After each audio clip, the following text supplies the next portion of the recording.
ሰላም ጋይስ እንዴት ናችሁ? በሱ ፊትነሶች ነድ ከአርባ ምንጭ እንደተለመደው ዛሬ በሌላ ኤክሰርሳይዝ መተናል። ዛሬ የምንሰራው ደግሞ ባክ ወይም ደግሞ የጀርባ ክፍላችንን እንዴት ግዙፍ እንደምናደርግ ወይም ደግሞ እንዴት ሂውጅ እንደምናደርግ ነው የምናየው። 5 ክፍሎች እንደተለመደው ይኖረናል። ወደ ስራችን ከመግባታችን በፊት ለዚህ ቻናል አዲስ ሆናችሁ ሰብስክራይብ በማድረግ ቤተሰብ እንድትሆኑ ጠይቃችኋለሁ። ዳይ ወደ ስራ። እሺ ጋይስ እንዳልኳችሁ ነው ዛሬ የምንሰራው ባክ ነው ብያችኋለሁ። ስለዚህ የመጀመሪያው ክፍልን ወይም ደግሞ ይሄ ክፍልን በጣም ሂውጅ የሚያደርግልና ይሄን ክፍል የሚያጠናክርልን 5 ስቴፖችን ነው የምንሰራው። የመጀመሪያው የሆነው ፑል አፕ ነው። በደንብ ሰውነታችንን ዋርም ለማድረግ ወይም ስትሬች ለማድረግ ፑል አፕ የመጀመሪያው ኤክሰርሳይዝ ነው። ፑል አፕ የምታዘውትሩ ሰዎች አሪፍ የሆነ ባክ እንደሚኖራችሁ በጣም እርግጠኛ ነኝ እና ፑል አፕን አዘውትሩ ላለው ዳይ ወደ ስራ።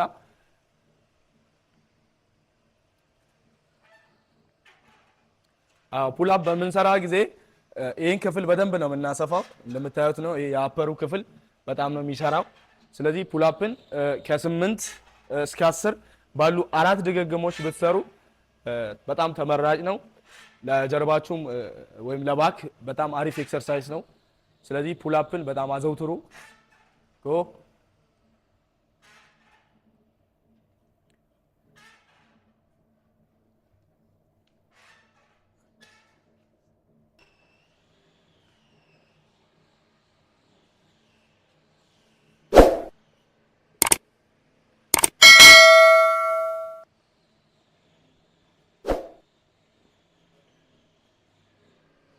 እሺ የሁለተኛው ወይም ደግሞ ወደ ሁለተኛው ኤክሰርሳይዝ ስናልፍ ፑል ዳውን ነው የሚሆነው። የመጀመሪያው ፑል አፕ መሆኑ ይታወቃል። በመጀመሪያ በምንሰራ ጊዜ የራሳችንን ክብደት ነው የምናነሳው እና የኋላ ክፍሎቻችን የማይሰሩ ቦታዎች ሊኖሩ ስለሚችሉ እዚህ ጋር ክብደቶችን በመጨመር ወይም በመቀነስ ሁሉንም የሰውነት ክፍላችንን በደንብ የሚያሰራርን ፑል ዳውን ነውና ፑል ዳውንን ከ12 እስከ 15 ባሉ ክብደቶች በ4 ጊዜ ድግግሞች ብትሰሩ በጣም የተሻለ ነው እና አሪፍ የጀርባ ክፍል እንዲኖራችሁ ይረዳል ማለት ነው። አው እንግዲህ እንደምታዩት ነው ፑል ዳውን ላይ በደንብ ይሄ ዋላኛው ክፍል እንዲሰራልን ወይም ደግሞ የምናነሳው ክብደትን እስከዚህ እስከ ደረት ክፍላችን ስለምናመጣው ሁሉም የሰውነት ክፍሎቻችን ይሰራሉ። እንደምታዩት ሁሉም የሰውነት ክፍሎቻችን በደንብ ነው የሚሰሩት። ከ8 እስከ 12 ባሉ 4 ጊዜ ድግግሞች ብንሰራው የተሻለ ባክ ይኖረናል ማለት ነው።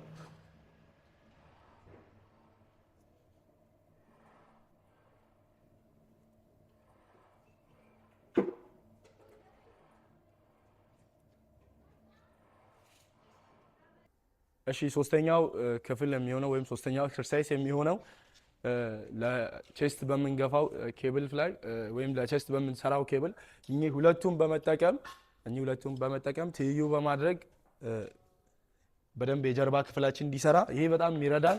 ለሎወር ክፍላችን ነው። የሎወር ክፍላችን ይሄኛውን ፓርት በደንብ ይስብልናል ወደ ላይና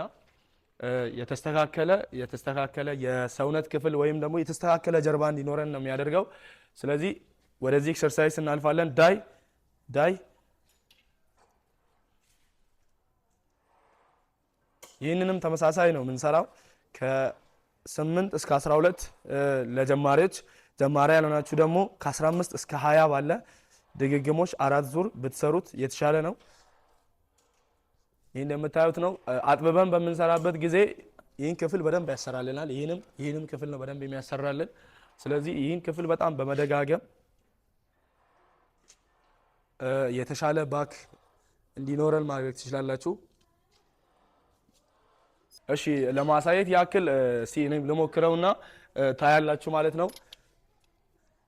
እሺ ይሄን ከያዝን በኋላ ምንድነው የምናደርገው? ቀጥታ ነው ወደ ኋላ የምንገፋው።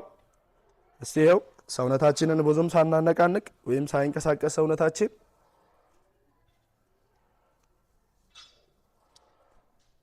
እጆቻችን በደንብ ደረት ጋር መድረስ አለባቸው።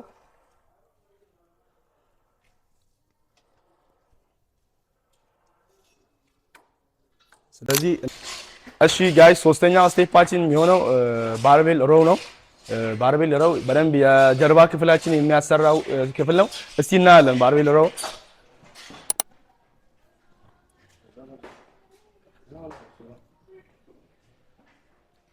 እሺ ባልቤር ሮው የምንለው ይሄኛው ክፍል ሲሆን በደንብ የጀርባ ክፍላችንን ሎወሩንም ሆነ አፐሩንም የሚያሰራልን ነው። ከጓደኛ ጋር አብረን እንሰራለን ማለት ነው። እንደ ዴድሊፍት የምንጠቀመው አይነት ሆኖ ግን ይበልጥ የጀርባ ክፍላችንን ይሄኛውንና ይሄኛውን ሁለቱንም ሳይዶች የሚያሰራልን በጣም ምርጥ ኤክሰርሳይዝ ነው። ይሄን ኤክሰርሳይዝ በሶስተኛነት አስቀምጫለሁ እና ከ8 እስከ 12 ባሉ 4 ድግግሞች በመስራት ባካችንን በጣም ሂጅ ማድረግ እንችላለን። ስለዚህ ባክ ላይ ከምንወስዳቸው የጀርባ ወይም ደግሞ ለባክ ከምንጠቀማቸው ኤክሰርሳይዞች ይሄ አንደኛውና ዋነኛው ነው እና አዘውትሩት። እሺ ይሄን ክፍል በምንሰራበት ጊዜ ሁለት አይነት አያያዞችን መያዝ እንችላለን። የመጀመሪያው በእንደዚህ ሲሆን ሁለተኛው ደግሞ በእንደዚህ። ሁለቱንም በምንሰራበት ጊዜ ተመሳሳይ ነው፣ ለባክ ነው ጥቅሞቹ። ግን ይህም በምናደርግ ጊዜ የሎወርን ክፍል በደንብ ያሰራልናል፣ ከፍ ባደረግን ጊዜ ደግሞ የላኛውን። ስለዚህ በሁለቱም ሳይድ መስራት እንችላለን ማለት ነው። ይሄኛው ክፍል አሁን የነገርኳችሁ እጃችን ላይ የምናደርገው እንዲህና እንዲህ ባደረግን ቁጥር ጀርባችን ላይ የምናመጣቸው ለውጦች አሉ። ስለዚህ ሁለቱንም መጠቀም አለብን ለተሻለ ለላኛውም ሆነ ለታችኛው ይበልጥ ሂውጅ የሆነ ባክ እንዲኖረን ከፈለጋችሁ እጃችሁን እንደዚህም በማድረግ አራት ዙር ከ8 እስከ 12 ባሉ ድግግሞች መስራት አለባችሁ። ይሄ እንግዲህ የመጀመሪያው ነው።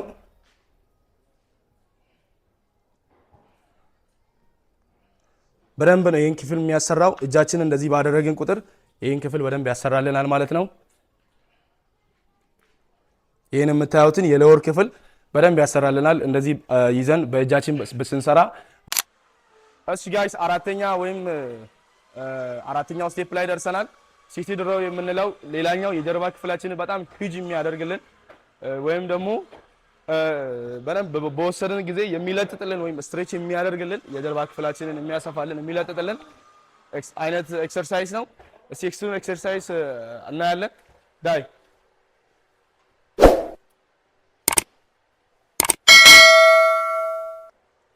እሺ እሱ ኤክሰርሳይዝ የሚሆነው ይህም በመጠቀም መስራት ትችላለን፣ ወይም ደግሞ ጂም ቤታችሁ ባለው ኤክሰርሳይዝ መጠቀም ትችላላችሁ። የጀርባ ክፍላችንን በደንብ ነው የሚያሰራልን። እንደምታዩት ወደፊት ስበን ወደ ኋላ ስለምንመልሰው ይህን ክፍላችንን በጣም መስላችንን የማነቃቃት ወይም ደግሞ በጣም ቢልድ እንድናደርግ የሚያግዘን አይነት ኤክሰርሳይዝ ነው።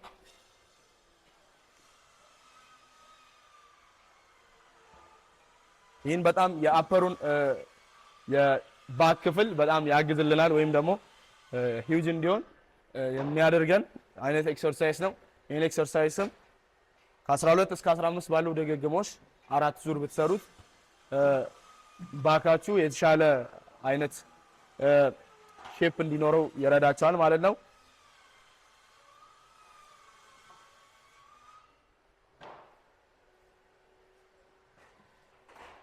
እሺ ይህን ክፍል በምንሰራበት ጊዜ በአንደኛው እጃችንን መስራት እንችላለን። ብዙ ጊዜ እኔ ምን እመክራለሁ፣ በሁለት እጅ ከምንሰራቸው ነገሮች በተሻለ በአንድ እጃችን ላይ በደንብ ፔን ኖሮ በተመሳሳይ አይነት ቁጥር ብንሰራቸው የተሻለ ነው። ስለዚህ ይሄን በአንድ እጅ መስራትም እንችላለን ማለት ነው። እንደምታዩት ብዙም ክብደትን ሳናበዛ ሰውነት ክፍላችንን ወይም የባክ ክፍላችንን በደንብ ማሰራት እንችላለን። ስለዚህ ይሄን ማድረግ ትችላላችሁ ማለት ነው። ተመሳሳይ በሆነ ክብደት ጀርባችንን በደንብ ሂውጅ ማድረግ እንችላለን። ስለዚህ አሪፍ የሆነ ጀርባ ክፍል እንዲኖረን ይረዳል ማለት ነው። እሺ ወደ አምስተኛው ነው የሚወስዳችሁ። አምስተኛው በጣም አሪፍ የሚለው ኤክሰርሳይዝ ነው። ባካችሁን እንዴት ልበላችሁ፣ በጣም በቃ ሌላ ታሪክ ውስጥ የሚከት አይነት ስቴፕ ነው ወይም ኤክሰርሳይዝ ነው። እስቲ እሱን እንከታተላለን። እሺ ጋይስ አምስተኛው ስቴፕ ወይም ደግሞ ኤክሰርሳይዝ የሚሆነው እንደነገርኳችሁ የሰውነት ክፍላችንን በጣም ሂውጅ የሚያደርግልን እኔ በአንደኛነት ደረጃ የማስቀምጠው በደረታችን ተኝተን የምንሰራው ሮው ነው። ይህም በምንሰራበት ጊዜ አፐሩንም ሎወሩንም በደንብ ማስራት እንችላለን። እንዲሁም ደግሞ ኤክስትራ ሾልደራችን መስራት ይችላል። ስለዚህ ይህን በጣም ቤስት የሚለው ኤክሰርሳይዝ ነው። እስቲ እንዴት ነው ወይም ደግሞ ስቴፑ ምን አይነት ነው የሚለውን እስቲ ተመልከቱ። እንዲህ በደረታችን ከተኛን በኋላ ከ45 እስከ 60 ወይም እስከ 50 ዲግሪ ካደረግን በኋላ የምንተኛበትን እንደዚህ በዚህ መልኩ ዳምፕላችንን በመያዝ በደንብ የሰውነት ክፍላችን ወይም ደግሞ ጀርባችንን በደንብ እናሰራለን። ወደፊት በደንብ በማምጣት እንደገና ወደ ኋላ በደንብ በመሳብ ድጋሚ ወደፊት ድጋሚ ወደ ኋላ በጣም በማድረግ ጡንቻችንን በደንብ እናሳስባለን። የጀርባ ክፍላችንን በደንብ እናሳስባለን። ጥሩ የሆነ ጀርባ ይኖረናል ወይም ባክ በእንደዚህ አይነት መልኩ ቢውልድ ማድረግ እንችላለን። ይሄን ኤክሰርሳይዝ በምንሰራበት ጊዜ እጆቻችንን በደንብ ወደፊት ብናመጣው በጣም የተሻለ ነው ብዬ አስባለሁ። ላይክ እንዲያድርገን በደንብ ወደ ኋላ በመሳብ እንደገና በደንብ ወደፊት